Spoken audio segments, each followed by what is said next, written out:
آتے ہیں تو کام بنتا ہے. آج ہمارا اور آپ کا معاملہ اس کے بالکل برعکس ہے. ہمارے اوپر کوئی پریشانی آتی ہے, ہمارے لیے کوئی مسئلہ کھڑا ہوتا ہے, ہمارے لیے کوئی اس طرح کی دقتیں پیش آتی ہیں تو ہم کہتے ہیں لاؤ پہلے پنڈت جی کے ساتھ لے لیں تاکہ ہمارا کچھ کام بن جائے, لائیے پردھان جی سے پہلے مل لیں تاکہ ہمارا کوئی جگاڑ بیٹھ جائے, لائیے ہم ایم ایل اے صاحب کو تھوڑا سا تلاش کر لیں تاکہ ہمارا کچھ کام بن جائے. ذرائع اور اسباب اختیار کرنا غلط نہیں ہے, لیکن جو سب سے بڑا ذریعہ ہے اور جو سب سے بڑا حل مشکلات ہے اور جو یہ کھل کر کے کہتا ہے والذین تدعون من دون ما یملکون من قطمیر, جسے تم چھوڑ کر کے اللہ کو دوسروں کو پکارتے ہو یا کسی کو کچھ سمجھتے ہو, یہ سمجھتے ہو کہ وہ کچھ دیں گے, کچھ کریں گے, کچھ معاملہ اچھا کر دیں گے. ما یملکون من قطمیر, کھجور کی گٹھلی کے اوپر جو ہلکا سا چھلکا ہوتا ہے اتنا بھی انہیں اختیار نہیں ہے,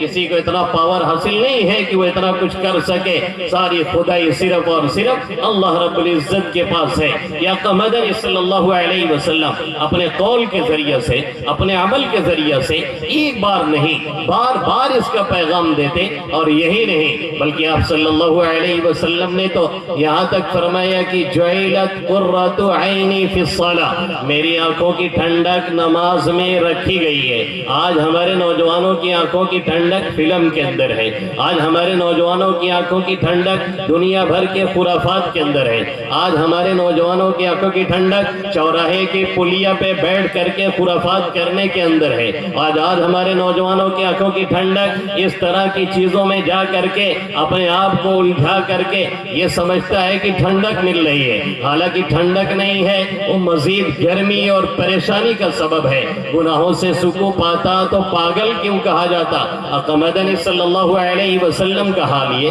کہ آپ ہمیں اور آپ کو تو 5 وقتہ نماز کا حکم دے رہے ہیں اور اس کی بات کر رہے ہیں, اور آقا کا حال یہ ہے کہ ہر وقت نماز ہی میں مشغول نظر آ رہے ہیں. کوئی چھوٹا سا مسئلہ ہوتا ہے تو بھی اللہ رب العزت کی طرف متوجہ ہوتے ہیں. خود فرماتے ہیں میری آنکھوں کی ٹھنڈک نماز میں رکھی گئی ہے. یہی نہیں, آپ نوافل اتنی کثرت سے پڑھ رہے ہیں, اتنی کثرت سے پڑھ رہے ہیں کہ پاؤں مبارک پہ ورم آ جاتے ہیں, آپ کے پر میں سوجن آ جاتی ہے. اللہ رب العزت کو آیت کریمہ نازل کرنی پڑی اور آپ کو روکنا پڑا اور کہنا پڑا طٰہ ما انزلنا علیک القرآن لتشقى الا تذکرة لمن یخشى تنزیلا ممن خلق الارض والسماوات العلا طٰہ ما انزلنا علیک القرآن لتشقى. اے طٰہ, ہم نے قرآن آپ پر اس لیے نہیں اتارا ہے کہ آپ مشقت میں پڑھیں, آپ پریشانی میں پڑھیں. پوری رات آپ تلاوت کرتے ہیں, پوری رات آپ تہجد پڑھتے ہیں, پوری رات آپ نوافل پڑھتے ہیں, اس لیے قرآن نہیں دیا گیا ہے. یا ایھا المزمل قم اللیل الا قلیلا نصفہ او انقص منہ قلیلا او زد علیہ ورتل القرآن ترتیلا انا سنلقی علیک قولا ثقیلا. اے مزمل, یا ایھا المزمل قم اللیل الا قلیلا, آپ رات میں کھڑے ہوئیے, آپ رات میں نماز پڑھیے, آپ تہجد پڑھیے, لیکن پوری رات نہیں, اس میں کمی کیجیے. نصف, آدھی رات, اب انقص من, یا اس میں اور کمی کر دیجیے یا اس میں اضافہ کر دیجیے. پوری رات نوافل میں مت مشغول رہیے. آپ صلی اللہ علیہ وسلم ہیں کہ 2 رکعت میں آپ کے 5 پارے اور 7 پارے ہو جاتے ہیں. اور ہمارا نوجوان ہے جو ہندوستان فتح کرنے کی بات کرتا ہے اور ڈائلاگ مارتا ہے, جو ادھر ادھر کے زمین آسمان کے کلابے ملا رہا ہوتا ہے, لیکن اس کو کہہ دیا جائے کہ 4 رکعت ظہر کی اور پہلے والی اور 4 فرض اور 2 بعد والی پڑھ لیجیے تو اس کے پیروں میں دم نہیں رہ جاتی ہے. جو کرکٹ میچ کھڑے ہو کے دیکھنے کے لیے 3 گھنٹے تو لگا سکتا ہے, لیکن 20 رکعت تراویح کی نماز اس پہ بھاری پڑتی ہے. اور جو آتے بھی ہیں تو وہ بیٹھ کر کے سنتے ہیں, جب امام رکوع میں جاتا ہے تو جلدی سے ہاتھ بند کر کے کھڑے ہو جایا کرتے ہیں. یہ صورتحال ہماری اور آپ کی ہے. اور خود آقا مدنی صلی اللہ علیہ وسلم کا طریقہ کیا ہے؟ اللہ کہہ رہا ہے کہ آپ اس کے اندر کمی کیجئے. ہم نے قرآن اس لیے نہیں اتارا ہے, نوافل سے شغف اور اس کی کثرت اتنی فرماتے, قیام لیل میں پائے مبارک ورم کر اتر جاتے، ترحم سے، ترحم رحم کھا کر کے، ترس کھا کر کے ترحم سے خدا نے عرش سے آواز دی، طٰہٰ مشقت اور مصیبت آپ سے میں نے نہیں چاہا، طٰہٰ ما انزلنا علیک القرآن لتشقى الا تذکرۃ لمن یخشی، اے طٰہٰ ہم نے قرآن اس لیے نہیں اتارا ہے کہ آپ مشقت میں پڑھیں، آپ پریشانی میں پڑھیں، ہم نے قرآن اس لیے نہیں اتارا ہے کہ پوری پوری رات آپ قرآن پڑھتے رہیں اور تہجد پڑھتے رہیں۔ آپ صلی اللہ علیہ وسلم کو اللہ رب العزت نے منع فرمایا، آپ نے اس میں تخفیف کی، آپ نے اس میں کمی کی، لیکن عام حالات کے اعتبار سے آپ کا معاملہ اب بھی ایسا ہی ہے۔ ہمیں اور حکم ملا ہے، کچھ جگہوں پر حکم ملا ہے، پھر بھی ہم سے اور آپ سے نہیں ہوتا ہے، یہی نہیں، آپ صلی اللہ علیہ وسلم کا معاملہ ہر جگہ ایسے ہی ہے کہ جس چیز کا حکم آقا دیتے ہیں اس سے کہیں زیادہ اس پہ خود عمل کرتے ہیں، جس چیز کی طرف رہنمائی کرتے ہیں اس سے کہیں زیادہ اس پر خود عمل کرتے ہیں۔ کسی کو اگر دنیا سے بچنے کی آقا ترغیب دیتے ہیں اور اس سے بچنے کا حکم دیتے ہیں اور پرہیز کا حکم دیتے ہیں تو خود اتنا بچتے ہیں اور اتنا بچتے ہیں اور اتنا پرہیز کرتے ہیں کہ پورا پورا مہینہ گزر جاتا ہے، بیت نبوت میں دھواں نہیں اٹھتا ہے، بیت نبوت میں کوئی آگ نہیں جلتی ہے، کوئی چیز پکتی نہیں ہے، کھانے کو کچھ ملتا نہیں ہے۔ آقا مدنی صلی اللہ علیہ وسلم کو صحابہ کرام جا کر کے اپنی پریشانی دکھا رہے ہیں اور شکایت کر رہے ہیں کہ دیکھیے شکم پر بھوک کی شدت کی وجہ سے ہمارے پیٹ پہ پتھر بندھا ہوا ہے، یہ باندھا جاتا تھا تو چلنے میں کچھ آسانی رہتی، کچھ سکون رہتا تھا۔ آپ صلی اللہ علیہ وسلم نے جب اپنی چادر مبارک ہٹائی تو پتا چلا کہ وہاں پر بھوک کی شدت کی وجہ سے ایک پتھر نہیں 2 پتھر بدے ہوئے تھے۔ عجب عالم نظر آئے، یہاں فاقہ گزاری کے بڑھے پیٹ پہ 2 پتھر محبوب باری کے یہ آپ صلی اللہ علیہ وسلم نے کر کے دکھایا۔ اسی وجہ سے 23 سال کے مختصر سی مدت میں 13 سال مکہ کے ہنگاموں کی نظر اور 10 سال مدینہ کے اٹھا پٹک کی زندگی، پھر بھی نہ صرف یہ کہ جزیرۃ العرب، نہ صرف یہ کہ مکہ اور مدینہ بلکہ جزیرۃ العرب، بلکہ یہ کہیے کہ آل ورلڈ آپ صلی اللہ علیہ وسلم نے جو اثر چھوڑا اس کی مین وجہ یہی تھی کہ آپ صلی اللہ علیہ وسلم گفتار کے غازی نہیں، آقا مدنی صلی اللہ علیہ وسلم کردار کے غازی تھے۔ آپ صلی اللہ علیہ وسلم نے عمل کر کے لوگوں کو راستہ دکھایا اور بتایا۔ ہمیں اور آپ کو حکم دیتے ہیں آقا کہ نرمی کا معاملہ کرو، ہمیں اور آپ کو آقا حکم دیتے ہیں کہ انتہائی نرم لہجے میں بات کرو، ہمیں اور آپ کو آقا حکم دیتے ہیں کہ نرم دلی کے ساتھ لوگوں کے ساتھ پیش آؤ۔ خود آپ صلی اللہ علیہ وسلم کا معاملہ کیا ہے، ایک واقعہ کوٹ کرتا ہوں اور اس کی روشنی میں 2-4 بات کہہ کر کے اپنی بات میں پوری کروں گا انشاءاللہ تعالی۔ ایک نوجوان آتا ہے آقا مدنی صلی اللہ علیہ وسلم کی جناب میں آپ کے در پہ حاضر ہوتا ہے اور حاضر ہو کر کے وہ کیا کہتا ہے کہ اے محمد عربی صلی اللہ علیہ وسلم آپ مجھے زنا کرنے کی اجازت دے دیجئے۔ ذرا سوچنے کا مقام ہے کہ کس جرم کی اجازت مانگی جا رہی ہے، وہ گھناؤنا جرم جو کہ تمام مذاہب میں جرم سمجھا جاتا ہے، جسے ہر ذی عقل اور ہر ذی ہوش برا سمجھتا ہے، اور جس کے اندر ذرہ برابر ہوش آواز صحیح سالم ہے وہ اسے غلط سمجھتا ہے اور غلط سمجھتے ہی انجام دیتا ہے۔ اور کسی بھی مذہب میں جو کہ روا نہیں ہے، درست نہیں ہے، جائز نہیں ہے، ایسے گھناؤنے جرم کی اجازت مانگی جا رہی ہے۔ کس سے؟ اس شخصیت سے، اس ہستی سے جس کے یہاں جبرائیل امین آئے بھی تو اجازت لے کر کے آئے، جس کے یہاں ملک الجبال پہاڑوں کا فرشتہ بھی آئے تو جبرائیل امین کو سفارشی بنائے اور کہیے کہ میں کھڑا ہوں، اگر آپ کی اجازت ہو تو پہاڑوں کو ملا کر کے ان کو پیس دیا جائے اور یہ جو طائف کے لوگ اپدر مچا رہے ہیں ان کو ختم کر دیا جائے۔ اگر وہاں پہ ملک الموت بھی آئے تو آ کر کے پہلے سفارشی بنائے جبرائیل امین کو اور کہے کہ اندر جا کر کے اجازت لیجئے اور بتائیے کہ یہاں پہ ملک الموت کھڑے ہیں اور اندر آ کر کے کچھ پوچھنا چاہتے ہیں، کہنا چاہتے ہیں، جس کا مقام یہ ہے کہ جبرائیل بھی آئے تو اجازت لے، جس کا مقام یہ ہے کہ ملک الجبال بھی سفارشی بنائے، جس کا مقام یہ ہے کہ ملک الموت بھی دوسرے کو سفارشی بنائے، جس کا مقام یہ ہے کہ ہم اور آپ اس کے مقام کا تصور بھی نہیں کر سکتے ہیں، ایسی ذات کے پاس آ کر کے وہ نوجوان کیا کہتا ہے، مجھے زنا کرنے کی اجازت دے دیجئے۔ صحابہ کرام بفر رہے ہیں۔ آج ہمارا اور آپ کا دور ہوتا یا ہمارا کوئی حضرت ہوتا، کوئی حضرت صاحب ہوتے، کوئی نوجوان اس طرح کی بات آ کر کے کہہ دیتا تو حضرت صاحب بھی اس کی خیریت لے لیتے، اور اگر وہ نہ لیتے تو کم سے کم اس کے ارد گرد بیٹھنے والے جو چمچے ہوتے ہیں، کفگیر ہوتی ہے، کرچھلی ہوتی ہے، سب تو اس کا تکہ بوٹی بنا کر کے رکھ دیتے۔ جو حضرت کے ارد گرد جو لوگ رہتے ہیں، اکثر معاملہ یہی ہوتا ہے کہ چائے سے زیادہ پیالیاں گرم ہوا کرتی ہیں، تو یہ لوگ تو اس کا خاتمہ ہی کر ڈالتے اور ایک ہنگامہ بپا ہو جاتا اور مجلس میں ایک مسئلہ کھڑا ہو جاتا۔ آپ صلی اللہ علیہ وسلم کا کام اپنا غصہ نکال لینا نہیں تھا۔ آپ صلی اللہ علیہ وسلم چاہتے تو اسے مجلس سے بھگا دیتے، آپ چاہتے تو اسے پٹوا دیتے، آپ ایک اشارہ کر دیتے، صحابہ کرام اس کا کام تمام کر دیتے، لیکن آقا مدنی صلی اللہ علیہ وسلم اس لیے دنیا کے اندر تشریف نہیں لائے تھے کہ اپنا غصہ کسی پہ اتار کر کے اپنے دل دماغ کو ٹھنڈک پہنچا لے۔ آپ صلی اللہ علیہ وسلم اس لیے نہیں تشریف لائے تھے کہ اپنے سرداری جتائیں اور بتائیں۔ آقا مدنی صلی اللہ علیہ وسلم تو اسی لیے تشریف لائے تھے کہ جو بیمار ذہن کے لوگ ہیں اور جن کے دل و دماغ کے اندر کھوٹ ہے، روگ ہے، اسے پاک کریں، صاف کریں اور ان کے دلوں کے تطہیر کا ایک ذریعہ بنے۔ آپ صلی اللہ علیہ وسلم نے اس نوجوان کو قریب بلایا اور بلا کر کے اپنے بالکل قریب زانوں سے زانوں سٹا کر کے اس کے بعد بڑی شفقت اور پیار کے ساتھ آپ نے فرمایا، ذرا یہ بتاؤ کہ جس جرم کی تم اجازت چاہ رہے ہو، اگر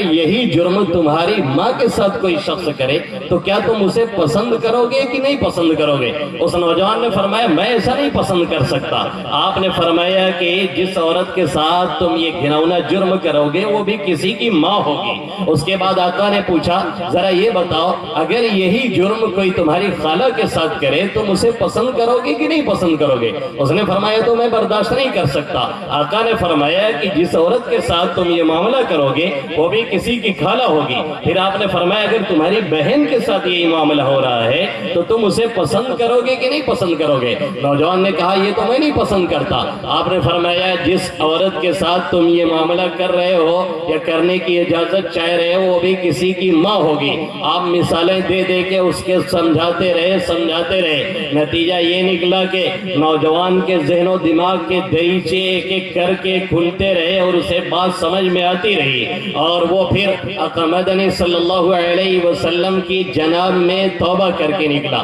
اور آپ نے پھر اس کے لیے دعائے مغفرت فرمائی اور فرمایا اللہم اغفر لی ذنبی وحسن فرجا وطہر قلبا، اے اللہ اس کے دل کو پاکیزہ بنا دے، اس کی شرمگاہ کی حفاظت فرما، اس کے گناہوں کو معاف فرما دے۔ نوجوان اس حال میں وہاں سے نکلتا ہے کہ لوگوں کے لیے نہیں، کروڑوں لوگوں کی ہدایت کا ایک ذریعہ بنتا ہے، اور ایک واقعی صحابی بن کر کے آقا مدنی صلی اللہ علیہ وسلم کی جناب سے باہر نکلتا ہے اور دین و دنیا میں ایک روشن چراغ بنتا ہے، اور وہی صحابی جس کے بارے میں آقا فرماتے ہیں اصحابی کلہم عدول بیئیہم اقتدیتم اہتدیتم، سارے صحابہ عادل ہیں، جن کے بھی پیچھے لگو گے جنت تک پہنچ جاؤ گے، راہ راستے پہ چلو گے جنت کا راستہ آسان ہو جائے گا۔ یا آقا مدنی صلی اللہ علیہ وسلم فرما رہے ہیں اللہ خود پروانہ دے رہا ہے، اگر میرا نبی اپنا غصہ اتار دیتا، اگر میرا نبی یہاں صبر کا دامن نہ ہاتھ سے چھوڑ دیتا،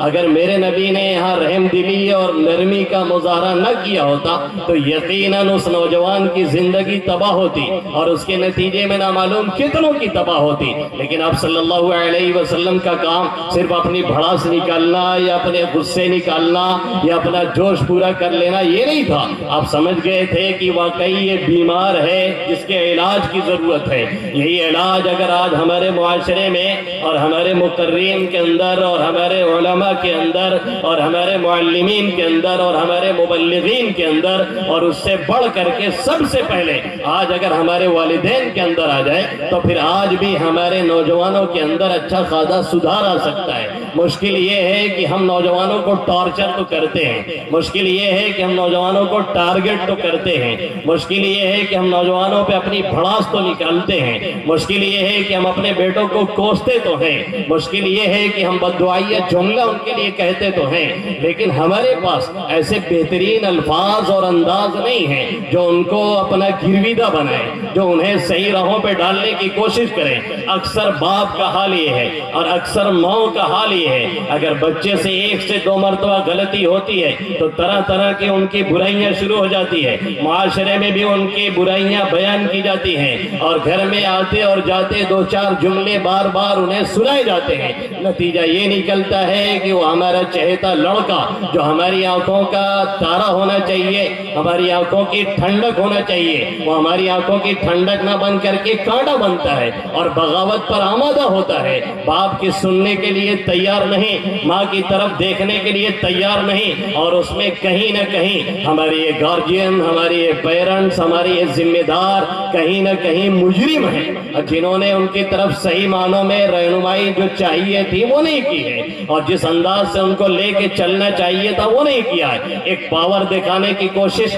ایک طاقت دکھانے کی کوشش، ایک زور بٹھلانے کی کوشش، اور عمر کے 60 دہائیوں میں بھی پہنچنے کے بعد باپ کے خون میں بالکل گرمی اور ہر دم گرم بات کرتا ہے اور سوچتا ہے کہ یہ 30-35 سال کا جو نوجوان ہے یہ ٹھنڈے دل دماغ سے رہے۔ جب آپ کے بڑھاپے میں ٹھنڈک نہیں آ رہی ہے تو اس کی جوانی میں ٹھنڈک کہاں سے آئے گی؟ ڈانٹتے ہوئے، بولتے ہوئے، کہتے ہوئے آخر یہ کیوں نہیں سوچا جاتا ہے کہ ہمارا یہ خون اس کی رگوں میں دوڑ رہا ہے؟ آخر کیوں نہیں یہ سوچا جاتا ہے کہ ہمارا یہ خون اس کی نالیوں میں دوڑ رہا ہے اور جو گرمی ہمارے اندر ہے یہ اس کے اندر ہے؟ اگر رہنمائی کرنا ہے، اگر تربیت کرنی ہے، اگر راہ راست پہ لانا ہے، اگر انہیں سدھارنا ہے، اگر انہیں سنوارنا ہے تو آقا مدنی صلی اللہ علیہ وسلم کے اس واقعے میں جھانک کر کے دیکھنے کی کوشش کرے۔ ایک اجنبی، ایک انجان سا شخص آقا کی جناب میں آ کر کے اتنے گھناؤنے جرم کی اجازت چاہ رہا ہے، وہ بھی ایسے شخصیت کی جناب میں جس کے یہاں جانے کے لیے لوگ اجازت چاہتے ہیں، اور وہ بھی ایسا جرم جو تمام کے تمام مذاہب میں جرم ہی ہے، پھر بھی آپ صلی اللہ علیہ وسلم نے شفقت کا، نرمی کا پورا بھرپور مظاہرہ کیا، معاملہ کیا۔ خود اللہ رب العزت نے اسی لیے قرآن مقدس میں تعریف فرمائی، اور کیا فرمایا؟ فَبِمَا رَحْمَةٍ مِّنَ اللَّهِ لِنتَ لَهُمْ وَلَوْ كُنْتَ فَظًّا غَلِيظَ الْقَلْبِ لَانفَضُّوا مِنْ حَوْلِكَ۔ اللہ کے رحم و کرم سے آپ لوگوں کے لیے نرم خو ہیں، نرم مزاج ہیں، آپ کے اندر نرمی ہے، رحم دلی ہے۔ اگر آپ سخت مزاج ہوتے، اگر آپ تند مزاج ہوتے اور آپ کے مزاج میں گرمی ہوتی اور ہر دم لوگوں کو ٹارچر کرتے اور لوگوں کو تنقید کا نشانہ بناتے، وَلَوْ كُنْتَ فَضًّا غَلِيظَ الْقَلْبِ لَانفَضُّوا مِنْ حَوْلِكَ، سب آپ کے کنارے سے بھاگ لیتے، سب آپ کو دیکھ کر کے راستہ کاٹ دیتے، کوئی ملنے نہ آتا، کوئی جلنے نہ آتا، کوئی ملاقات نہ کرتا، کوئی قریب نہ آتا، تو پھر سمجھتا کون، سمجھایا کسے جاتا، کسے رہنمائی کی جاتی، کسے راستہ بتلایا جاتا؟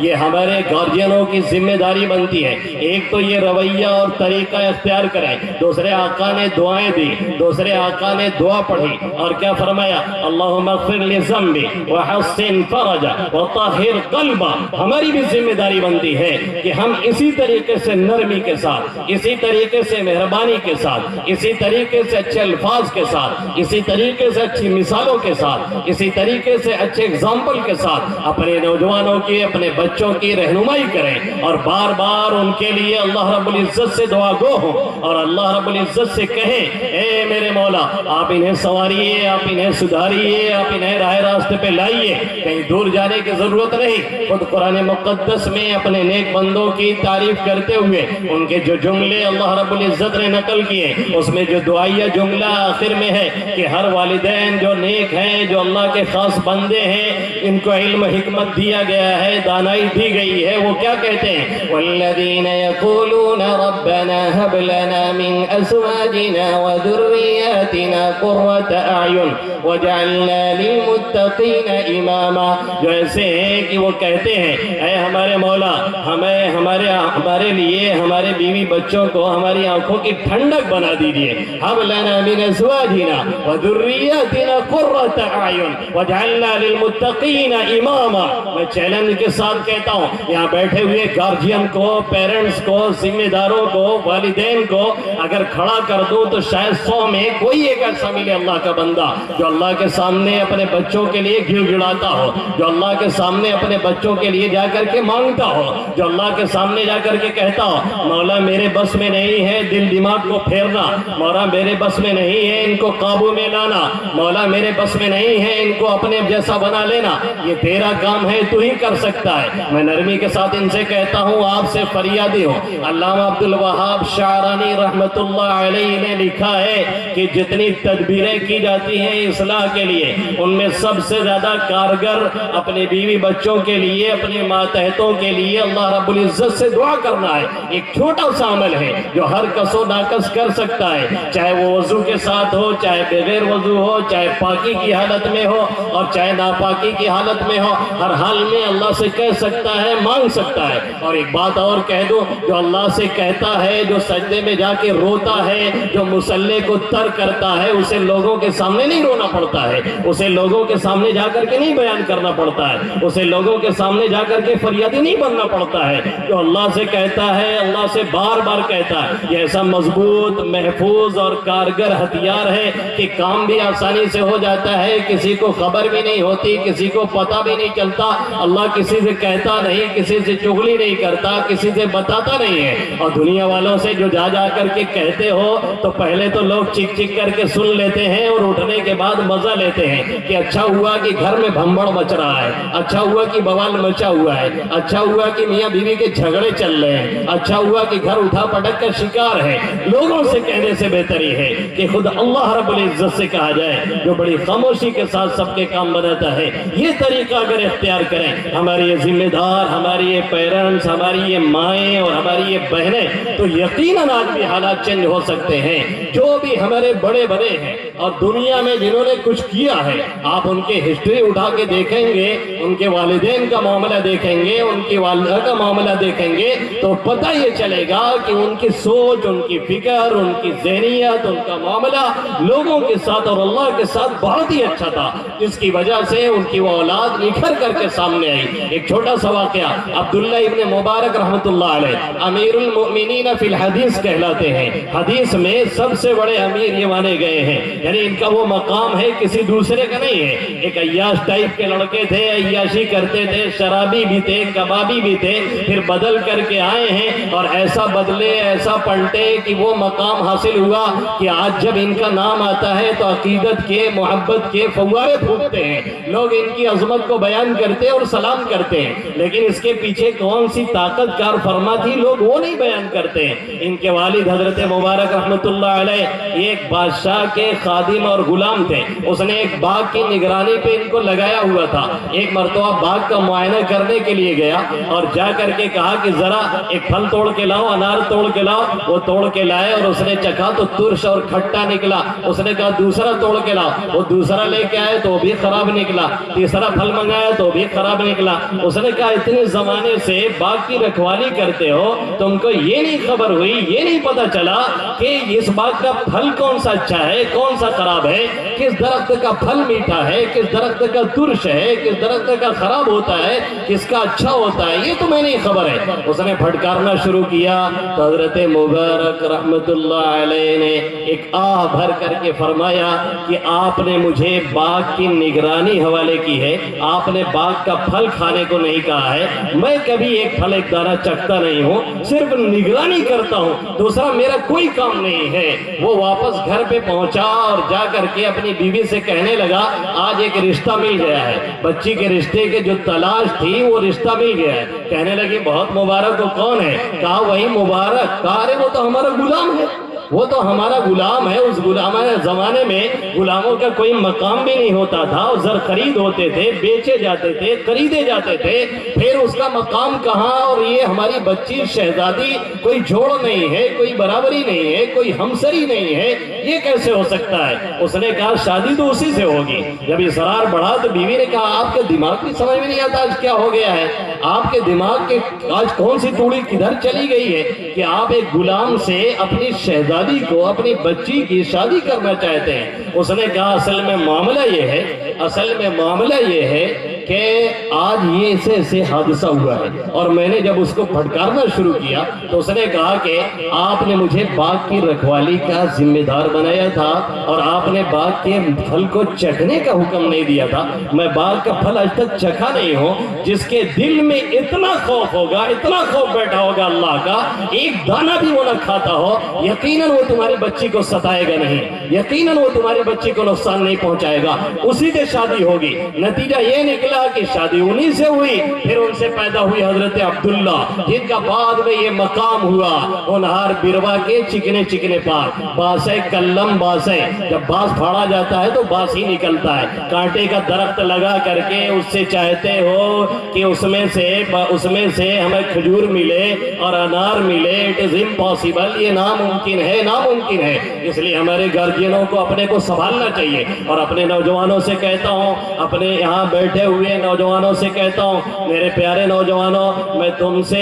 عزت کا سوال کرنے کے لیے نہیں آیا، میں تم سے پیسے کی بھیک مانگنے کے لیے نہیں آیا، میں تمہارے سامنے الفاظ کی مالا جپنے کے لیے نہیں آیا ہوں۔ میں آیا ہوں یہ بتانے کے لیے تم اپنی حیثیت کو پہچانو، میں آیا ہوں یہ سمجھانے کے لیے کہ تم اپنے مقام اور مرتبے کو پہچانو، میں آیا ہوں یہ بتلانے کے لیے کہ تم کہاں آج غیروں کی نقالی میں کھو بیٹھے ہو، اپنی حیثیت کو بھی گنوا بیٹھے ہو۔ آج تمہیں دیکھنے سے یہ پتہ ہی نہیں چلتا ہے کہ کس یہودی گھرانے کا بچہ ہے، کس عیسائی گھرانے کا بچہ ہے، یا کسی پنڈت جی کے گھرانے سے نکل کر کے آ رہا ہے۔ آج آپ کی ہیئر اسٹائل یہ کہیں شکھر دھون جیسی ہے، اور آپ کی داڑھی کہیں کوہلی جیسی ہے تو کسی اور جیسی ہے۔ تمہیں یہ پتہ ہی نہیں کہ ہمارا ریئل ہیرو کون ہے، تمہیں یہ خبر ہی نہیں کہ ہمارا واقعی ہیرو محمد عربی صلی اللہ علیہ وسلم ہے۔ ان کی صورت اور سیرت میں کوئی کمی نہیں، کوئی نقص نہیں، ہم کیا غیر بھی کمی نہیں نکال سکتا ہے۔ کل قیامت میں محمد عربی صلی اللہ علیہ وسلم نے اگر تم کو کھڑے ہو کر کے سوال کر لیا اور یہ پوچھ لیا کہ بتاؤ میرے چہرے میں کون سی کمی تھی جو میرا نقش و نگار چھوڑ کر کے دوسروں کا اپنایا گیا، بتاؤ میرے لباس میں کون سی کمی تھی جو میرا طرز عمل چھوڑ کر کے دوسرے کا اپنایا گیا، پھر ہمارے اور آپ کے پاس کیا جواب ہوگا؟ آج ساری دنیا بھاگ کر کے آقا مدنی صلی اللہ علیہ وسلم کے طور طریقے کو اپنا رہی ہے۔ یورپ اور امریکہ کے لوگ جو کہ وہاں کی گندی تہذیب کے بھیدی ہیں، جانتے ہیں اور ان پریشانیوں سے نکلنا چاہتے ہیں، آقا مدنی صلی اللہ علیہ وسلم کی صورت اور سیرت کو پڑھتے ہیں اور لوٹ کر کے دامن اسلام میں آ رہے ہیں۔ اور جن کے پاس سب کچھ بھی ہے وہ غیروں سے تہذیب کی، تمدن کی، کلچر کی آخر کیوں بھیک مانگ رہے ہیں؟ اس نبی کو چھوڑا جا رہا ہے جو نبی رویا تو روتا ہی رہا، جو نبی تڑپا تو تڑپتا ہی رہا، جو نبی سسکا تو سسکتا ہی رہا، جو نبی ہر موقع پر ہمارے اور آپ کے لیے تڑپ تڑپ کر کے روتا رہا۔ آقا بار بار ہاتھ اٹھاتے ہیں اور یا ربی امتی یا ربی امتی، آقا جنگ میں جاتے ہیں، اپنے دندار مبارک کو شہید کرواتے ہیں تو کسی اپنے کے لیے نہیں، اپنے کار اور بنگلے کے لیے نہیں، اپنی امت کی سربلندی کے لیے۔ آقا کل قیامت میں آقا جب اسرا میں جاتے ہیں اور شب معراج میں جاتے ہیں، وہاں بھی ہمیں اور آپ کو فراموش نہیں کرتے ہیں، وہاں بھی یا ربی امتی ہے۔ اور کل قیامت میں جب سب کھڑے ہو کر کے یا ربی نفسی کہیں گے، تب بھی میرا نبی کھڑا ہو کر کے بولے گا یا ربی امتی یا ربی امتی۔ ایسے نبی سے اگر ہم اور آپ بغاوت کریں، ایسے عظیم محسن سے اگر ہم آپ روگردانی کریں گے جیسا کہ کر رہے ہیں، تو پھر پوری دنیا میں ہمارا اور آپ کا یہی حشر ہونا ہے جو ہو رہا ہے۔ اس لیے لوٹیں اور پلٹیں، آقا مدنی صلی اللہ علیہ وسلم کی سیرت کا اور صورت کا مطالعہ کریں، سیرت مصطفیٰ پڑھیں ماجد۔ خود کو انسان اگر بنانا ہے اور نیٹ پہ جا کر کے اگر آپ سرچ کریں گے the most powerful human being in world، پوری دنیا کے اندر سب سے بڑا انسان اور انسانیت کا مالک کون ہے، آپ نیٹ پہ جا کر کے دیکھیں گے، اس میں ٹاپ 10 میں 10 لوگ جو آتے ہیں اس میں سب سے پہلے میرے نبی محترم محمد عربی صلی اللہ علیہ وسلم کا نام نامی اس میں گرامی ہے، دوسرے کسی کا نہیں ہے۔ اس لیے لوٹو اور پلٹو اور پلٹ کر کے آؤ اور اپنی عزتوں کو سنبھالو۔ انہیں چند باتوں پہ میں اپنی بات کو ختم کرتا ہوں، حیات باقی، ملاقات باقی اور بہت سی باتیں بھی باقی۔ مولانا بھی کافی سویرے آ گئے تھے، اس لیے جو معذرت سے معذرت چاہتا ہوں کہ میں نے ان کا بھی کچھ ٹائم لیا ہے، پھر آئیں گے کبھی، پھر انشاءاللہ بات کریں گے۔ اللہ ان باتوں پہ مجھے اور آپ سبھی حضرات کو عمل کی توفیق نصیب فرمائے، آمین یا رب العالمین، وما علینا الا البلاغ۔